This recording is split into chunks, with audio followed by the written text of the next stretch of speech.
Welcome back, everybody. I got another video for you. Before we get started, go ahead and hit that like and subscribe and notification button to get all the updates and all the videos that I put out.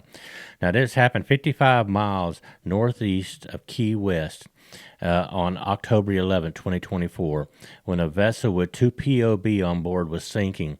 And Coast Guard Air Station Miami deployed a MH-65 helicopter, hoisted the two individuals, and then took them to a medical facility where there was no conditions that were determined.